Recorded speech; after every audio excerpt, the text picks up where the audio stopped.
El Paso County facing the possibility, as I mentioned, of going back to previous, more restrictive COVID prevention rules. Local leaders speaking out today, asking all of us to help turn those numbers around again. Bill FOLSOM at the Office of Emergency Management with details. Community leaders in El Paso County are pleading with everyone to do better at COVID-19 prevention. The state is saying our numbers are terrible and they're threatening to crack down.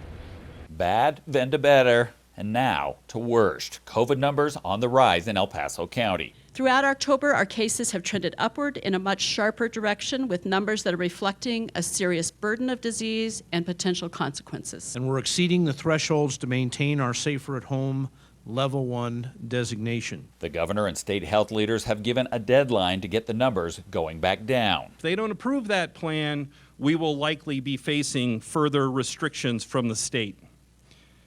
You know, we can't afford to go back. We just can't. It's too devastating to our community to take that step back. Moving into level 3 will harm our economy. We have seen the impacts of that earlier in the pandemic as businesses, hotels, restaurants, retail establishments had to close. Too many have gotten lax about avoiding groups, keeping the 6-foot distance, and wearing masks. As more are getting sick, there are also people not isolating long enough.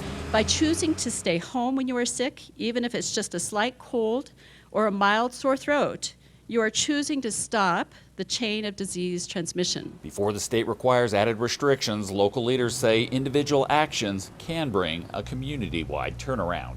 You know, we can't afford to go back. We just can't. It's too devastating to our community to take that step back. Leaders in El Paso County asked for 2 weeks to come up with a mitigation plan. The state said you have 1 week. Watching out for you, El Paso County, Bill FOLSOM, News 5.